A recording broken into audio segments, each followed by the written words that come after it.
Dans cette nouvelle vidéo, nous allons voir comment l'on peut créer des cheveux autour d'un objet. Je commence par créer une sphère. Alors, je change le pivot et je le mets à la base. Ensuite, je vais dans les modificateurs et je rajoute ce modificateur donc de cheveux. Ensuite, à l'aide de Krakatoa, on convertit cet objet en un Krakatoa donc cheveux, donc un PRTR, ou bien alors on clique à cet endroit sur cette icône. Ensuite, on fait bien attention de ne pas être avec la source sur des splines, mais bien sur R et donc les cheveux dans la scène complète. Ensuite, on peut limiter le nombre de cheveux dans la scène en agissant sur ce paramètre. Alors si par exemple je mets 100, vous voyez, on a beaucoup moins de cheveux. On peut agir aussi sur l'espacement. Vous voyez, l'espacement des particules le long d'un cheveu. Et de la même façon dans le rendu, dans la génération. On peut maintenant ouvrir l'interface Krakatoa. On observe bien que ceci est coché, donc le rendu des particules cheveux. On doit toujours donc rajouter une source de lumière dans la scène pour faire le rendu des particules avec Krakatoa. Donc je clique sur le schématique Flow et je rajoute donc une source de lumière en allant sous Spotlight. Ici je fais bouton droit et je crée un défaut Spotlight dans la scène. Et là je peux fermer cette fenêtre. Ensuite, je peux lancer déjà un premier rendu.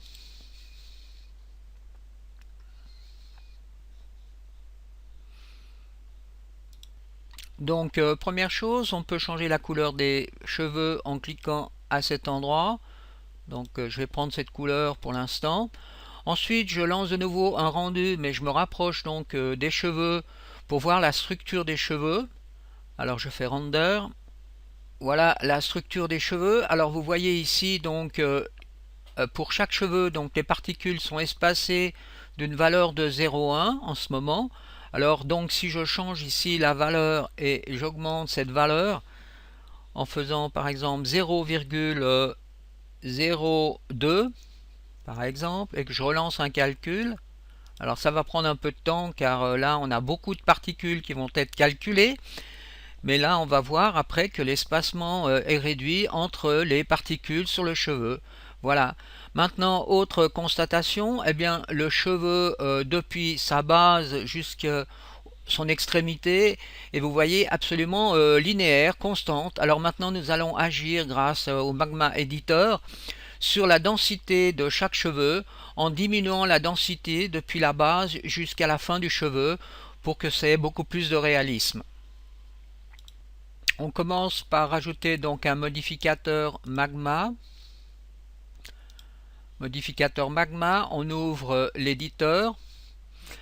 Et là, donc grâce au bouton droit, on peut faire CTRL Output ou bien CTRL O.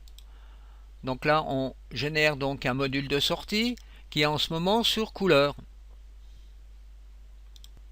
Alors si je continue à faire CTRL O plusieurs fois, vous voyez que je sors donc des modules de sortie qui suivent la liste qui se trouve ici. Densité, color, densité, échelle, orientation, position, émission. Donc suivant cette liste de sortie, car ici vous voyez la liste de sortie des canaux est par usage fréquent. Donc là on pourrait changer vous voyez certaines caractéristiques, donc alphabétique ou bien usage fréquent. Ensuite pour supprimer tous ces modules, on fait un lasso autour et on fait delete. Donc ça c'est une astuce supplémentaire. Alors nous avons dit précédemment qu'on s'intéressait à la modification de la densité donc des particules. Alors il faudra que je change ce module color en densité. Voilà. Maintenant, il faut rajouter un canal d'entrée, donc pour savoir où se trouvent les particules et leur densité à cet endroit. Donc c'est un canal d'entrée. Alors on peut faire ceci en faisant Shift I. Ensuite, il suffit de changer donc ce canal en densité. Donc je vais à cet endroit et je choisis densité, donc canal d'entrée densité. Bien sûr, je retrouve aussi ce canal d'entrée sur les entrées ici, Input Channel. Alors maintenant, nous allons faire cette liaison. Ensuite, on va rajouter un multiplicateur. Alors deux possibilités où on fait un raccourci clavier en appuyant sur la touche étoile. Ou bien alors on va dans la zone arithmétique et on cherche ici multiplicateur.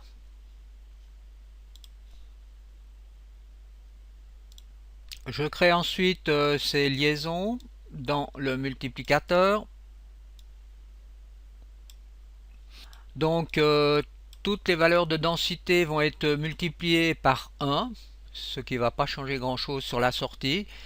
Mais ceci nous permet ici de rajouter un module. Vous voyez, alors je fais un drag extérieur et je fais bouton droit Input Channel. Et là, je choisis donc un canal, cette fois-ci de distance. Et ici, je fais attention de toujours être sur PRR Channel Only. Ensuite, vous voyez, eh ben, ce canal de distance nous donne la distance depuis la racine du cheveu. Donc, depuis sa racine, ici, on a donc la distance des particules tout le long du cheveu depuis la racine, donc la génération à la base donc du cheveu. Je rajoute un opérateur division.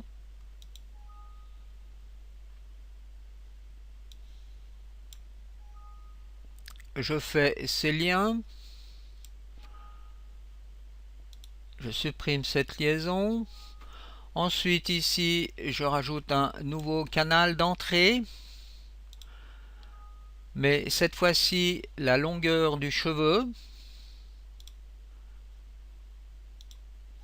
R-Leng. Et la sortie donc du diviseur va rentrer dans un soustracteur.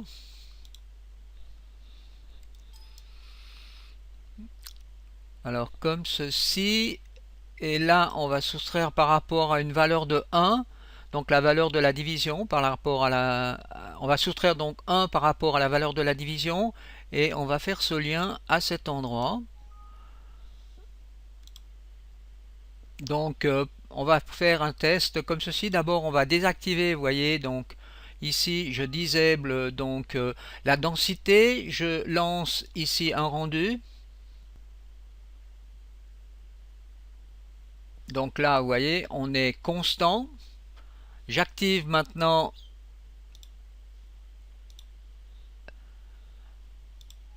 et je relance un rendu pour voir la différence.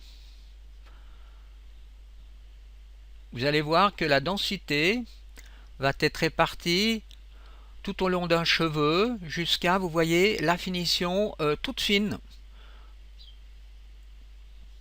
Voilà donc l'efficacité donc de cet éditeur de Magma qui nous permet de faire des calculs directement sur les particules pour obtenir les effets que l'on désire. Alors n'oubliez pas que vous pouvez donc sauver tout votre travail ici donc en faisant File, Save Flow à MagScript. Donc le Magma Flow donc va devenir un Magma Script. Alors là je l'ai appelé R et je l'ai enregistré déjà. Alors maintenant il existe des différents types de shaders pour les cheveux. Alors si vous allez à cet endroit, donc vous êtes en mode isotropique pour l'instant, vous pouvez choisir donc ce type de shader avec ici les valeurs que vous pouvez donc ajuster. Alors essayons de faire un rendu.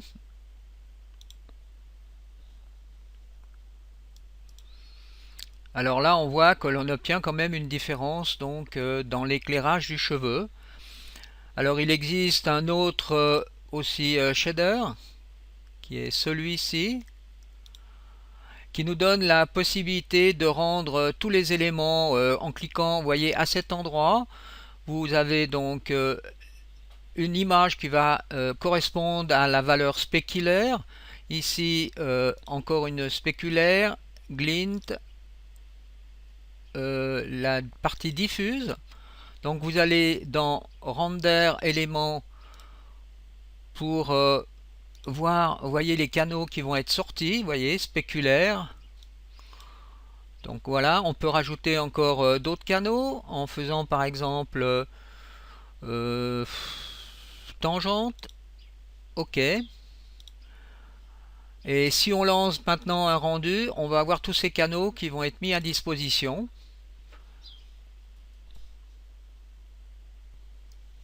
Donc voilà le canal normal. Là, on a le canal tangente. Là, le canal de la lumière diffuse. Ici, glint.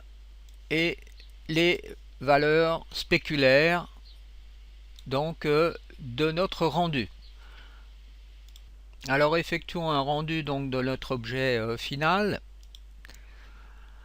Là vous pouvez constater ici donc le nombre de particules qui va être calculé. Vous voyez 10 millions de particules. Donc voici notre objet.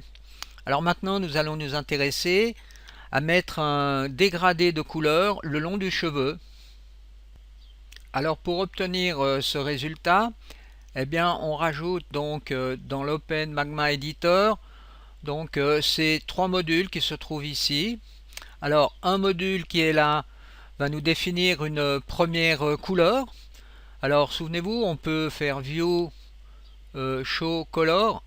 Voilà, donc on a cette couleur donc sur ce premier canal d'entrée. Deuxième canal, on aura donc du rouge. On arrive dans un module blend de mélange, donc on mélange ces valeurs par rapport à la valeur de la division, donc par rapport en somme à l'endroit où se trouve donc la particule par rapport à la longueur du cheveu, et l'on sort sur un module de sortie de couleur, donc tout à fait classique, et l'on obtient donc ce rendu. Donc là, on peut mieux constater que la valeur jaune est donc sur la base du cheveu et la valeur rouge donc tout au sommet du cheveu. Et là, on a ce dégradé ici. Maintenant, on peut rajouter ici un module courbe qui va nous permettre d'agir encore sur la répartition du color dégradé le long du cheveu. Donc on trouve le module courbe dans les fonctions. Je vais le mettre à cet endroit et faire donc ces liaisons.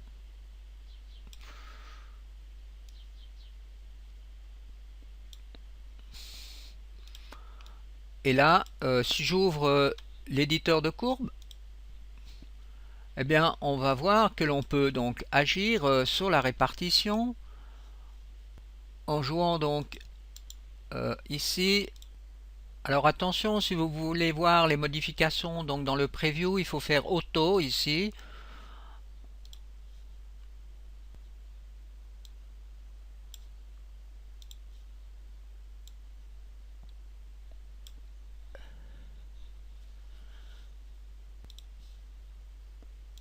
Donc là, on voit très bien sur le cheveu donc les variations de la courbe. Donc là, on a relancé un calcul pour voir la différence. Voilà.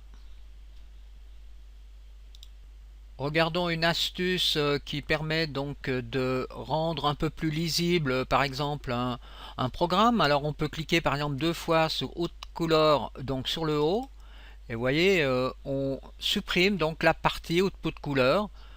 Densité ce serait la même chose, et là on peut voir que la partie couleur qui nous intéresse. Alors ceci peut être utile lors de la construction d'un programme. Alors maintenant nous allons attribuer une texture à la sphère. Alors pour cela, je vais dans l'éditeur de matière. Je vais ici donc sous Map, Diffuse Color, je choisis cellulaire. Je choisis ici dans la source Explicit Map Channel, donc c'est le canal 1. Ensuite j'attribue donc la matière sur la sphère. Je rends ici visible dans le preview. Je choisis donc ici une grandeur des cellules de 0,30.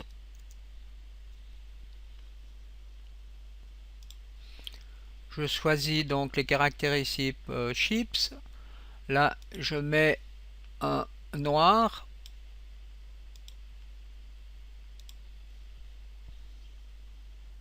Ensuite, je retourne dans l'éditeur et là, sous Objet, je choisis ce module.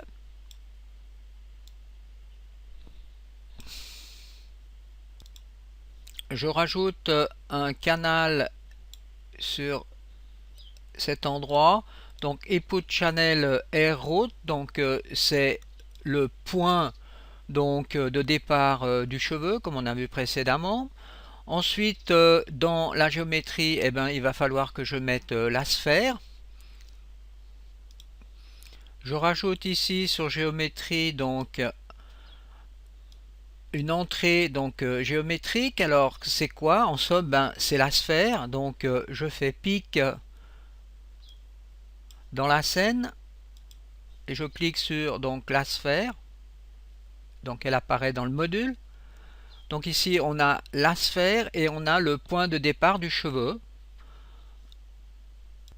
Donc ce module nous permet de calculer donc la position, l'index, la distance, la normale et les coordonnées donc du point le plus proche donc entre la sphère et le point donc de départ du cheveu.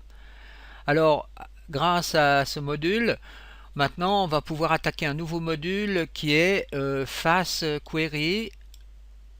Donc ici maintenant pour faire la liaison entre ces différents modules, il y a une solution toute simple, c'est que vous sélectionnez donc ces trois modules qui se trouvent ici et vous appuyez sur la barre d'espace.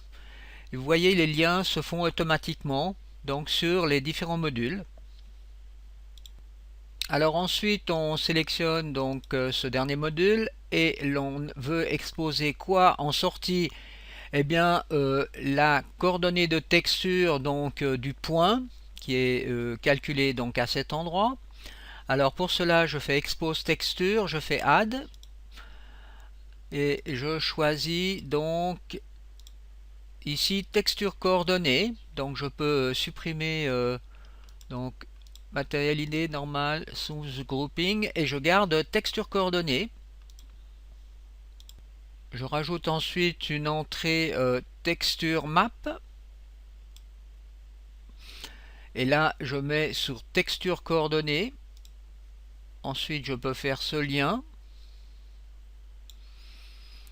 et dans la map que je dois mettre dans ce module, eh bien je fais add texture map.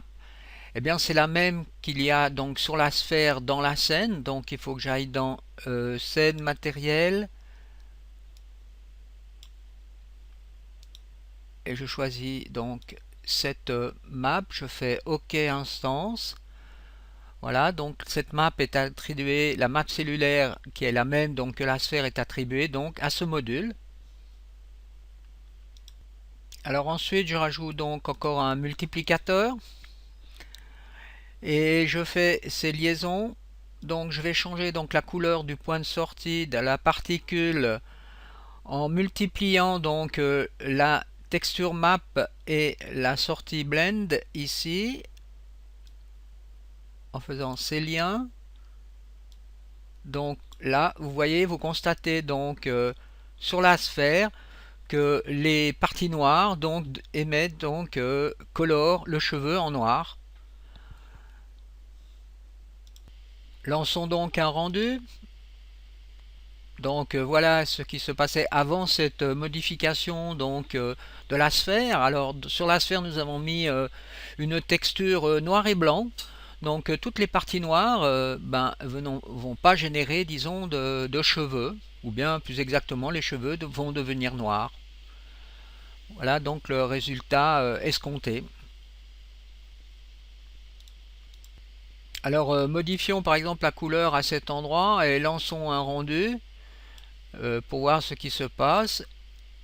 Eh bien nous obtenons donc ce type de rendu. Donc maintenant les particules sont rouges.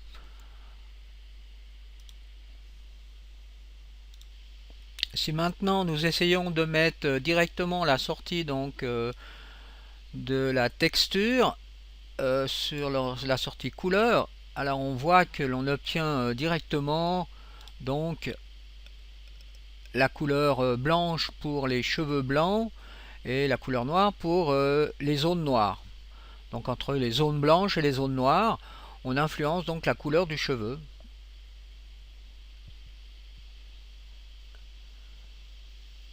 Voilà. Alors ceci peut être intéressant si par exemple je change ici les couleurs. Alors je mets par exemple un rouge à cet endroit,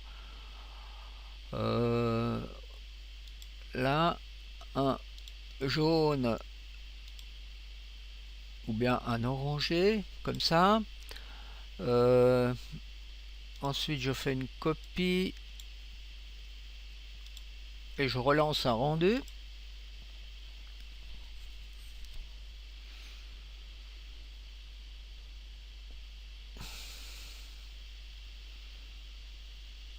Donc on voit que l'on peut donc manipuler la couleur des cheveux par rapport à la surface qui les crée. On peut encore faire quelque chose d'intéressant, c'est de changer ici la map ici. Donc on a mis une map cellulaire. Alors si par exemple on choisit un bitmap, et par exemple je choisis une image ici, alors j'ai pris, je vais prendre la méduse là, ouvrir, et je fais un rendu.